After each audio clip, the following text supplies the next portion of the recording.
Bonjour, chers frères et sœurs, très heureuse de vous retrouver en ce dimanche des rameaux et de la passion du Seigneur pour le partage des textes. Très bon dimanche à tous.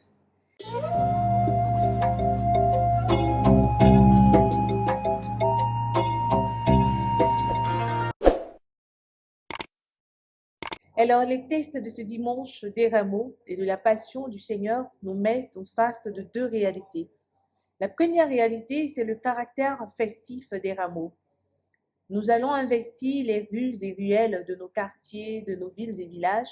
Nous allons chanter, danser pour accueillir le roi qui vient, pour le recevoir. Nous allons même nous bousculer parce que nous voudrions bien voilà, occuper les premières places, les bonnes places pour ne rien perdre de cette célébration. Mais il serait aussi intéressant que nous ouvrions nos cœurs pour que le roi qui vient puisse siéger pleinement et nous transformer. Parce qu'en réalité, ce roi, son caractère nous enseigne et nous devons épouser ce caractère assez simple, ce caractère humble. Lui qui est le roi de l'humanité tout entière, il vient sur le dos d'un ânon, sans processus protocolaire compliqué. Il est accessible, il est simple, il est humble. On gagnerait vraiment à épouser cela. Mais aujourd'hui, j'aimerais vraiment m'attarder sur la passion du Seigneur. Nous occultons très souvent ce côté de la passion qui, pourtant, devrait nous aider à entrer en profondeur dans nos méditations pour la Semaine Sainte afin de mieux vivre la Sainte Seine, mieux vivre le Vendredi Saint, la veillée pascale et la Pâque. Alors, les textes de la Passion vont nous faire ressortir un mot autour duquel nous allons méditer, la persévérance. La persévérance de notre Seigneur Jésus-Christ. À l'entame déjà de la première lecture, extraite du livre du prophète Isaïe, on nous dit que mon Seigneur m'a donné le langage des disciples pour que je puisse d'une parole soutenir celui qui est épuisé. Donc chaque matin, il éveille mon oreille. Donc Dieu prend le temps de préparer cette personne et ce messager qui adhère pleinement à ce projet que Dieu lui propose.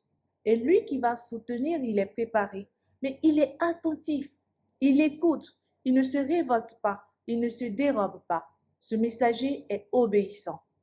Il accepte d'entrer dans ce projet, il accepte de vivre ce projet. Et même quand viendront les épreuves, il ne va pas se dérober. J'ai présenté mon dos à ceux qui me frappaient et mes joues à ceux qui m'arrachaient la barbe. Je n'ai pas caché ma face devant les outrages et les crachats. Il a tenu bon. Il a accepté qu'on lui ouvre l'oreille. Mais il tient bon. Pourquoi? Et il le dit encore dans le texte.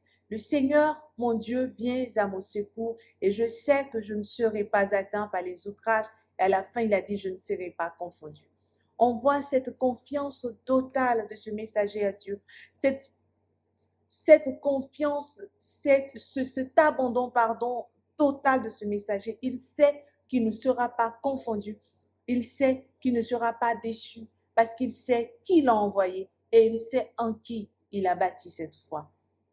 Et c'est ce qui va nous faire dire dans le psaume 21, le psalmiste dira, mon Dieu, pourquoi m'as-tu abandonné? C'est un psaume de confiance. Quand on lit le refrain, on pourrait se dire, mais non, la personne se plaint, mais non, c'est un psaume de confiance pour réitérer sa confiance à Dieu, réitérer son adhésion totale à Dieu. Et quand nous lisons ce psaume, nous regardons la dernière partie, tu m'as répondu et je proclame ton nom devant mes frères.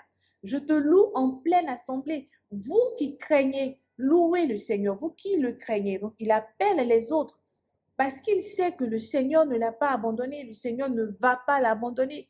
Il sait que quand il crie, le Seigneur viendra. Donc il persévère jusqu'à la fin parce qu'il sait qu'il n'est pas abandonné. Il est soutenu par Dieu pour pouvoir soutenir les autres.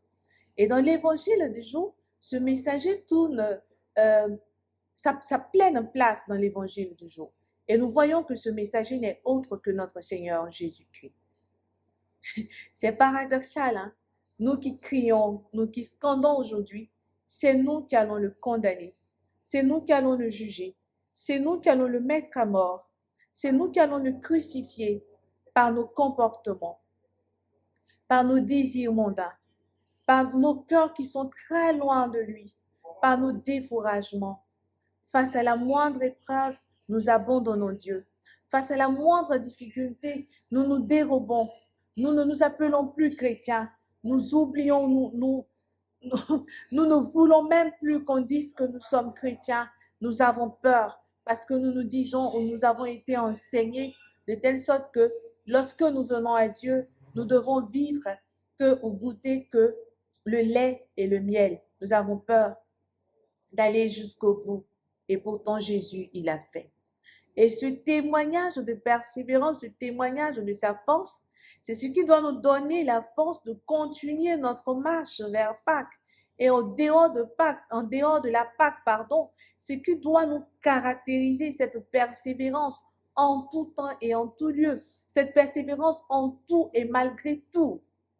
Et la lecture de cette passion que moi j'appelle le chemin de l'amour, il persévère pour nous. Il persévère parce que nous sommes épuisés. Il persévère parce que nous sommes faibles. Il persévère parce qu'il sait que nous ne pouvons pas nous tenir sur nos pieds. Il persévère pour nous. Il nous aime malgré nos faiblesses. Il nous aime malgré nos jugements, nos mensonges, nos condamnations. Malgré ce que nous faisons subir à Dieu, il nous aime. Et pour cet amour, il va jusqu'au bout. Parce qu'il sait en qui il a mis sa confiance et il sait que celui en qui il a mis sa confiance, notre Seigneur Dieu, ne l'abandonnera pas. Alors il va jusqu'au bout. Il nous aime sans mesure. Il nous aime sans calcul. Il nous aime tout simplement. Et pour nous sauver, il accepte d'entrer dans ce chemin et il accepte d'entrer dans ce projet. Et Saint Paul apôtre, dans la deuxième lecture, ne dira pas autre chose dans cette deuxième lecture. Le Christ Jésus, ayant la condition de Dieu, ne rétint pas jalousement le rang qu'il égalait à Dieu. Mais il s'est anéanti, prenant la condition de serviteur, devenant semblable aux hommes. On voit tellement de choses. Nous entendons tellement de choses. Dieu me parle. Je marche avec Dieu. Mais lorsque nous rencontrons la difficulté, on se dit non, Dieu n'est pas au cœur de cette épreuve. Lorsque l'Église commence à nous montrer des choses que nous ne comprenons pas, nous nous dérobons, nous nous révoltons, nous nous éloignons. Dans nos communautés paroissiales, c'est pareil. Lorsque les problèmes surgissent, personne ne veut venir à la messe. Personne ne veut participer aux activités. Nous restons chez nous à la maison et pourtant nous suivons un Christ qui est persévérant et qui pour nous a persévéré jusqu'au bout de sa mission. Nous avons peur. Alors nous sommes en Christ lorsque tout va bien. Mais quand il s'agit de l'accompagner sur ce chemin de l'amour, sur ce chemin de la passion, nous nous dérobons. Et aujourd'hui, c'est une leçon qu'il nous donne. Il nous incite, nous invite à tenir ferme, à tenir jusqu'au bout dans nos engagements vis-à-vis de Dieu, à tenir jusqu'au bout dans notre marche à sa suite, à tenir jusqu'au bout malgré les injures, malgré les crachats, malgré la flagellation, dans l'agonie, aller jusqu'au bout. Parce que celui en qui nous avons mis notre confiance ne nous abandonnera jamais. Frères et sœurs, la passion du Christ devrait nous interpeller. La passion du Christ devait être au cœur de notre vie et nous aider à voir les choses, à voir les réalités autrement et à nous engager pleinement à sa suite. La passion du Christ devait nous emmener à laisser tout ce qui n'est pas de Dieu et à lui donner un oui sincère et véritable. Alors ce dimanche, demandons la grâce. La grâce d'être persévérant en tout et malgré tout. La grâce d'être persévérant dans l'annonce de l'Évangile. La grâce d'aimer, de persévérer dans cet amour qui transforme, qui construit et qui sauve.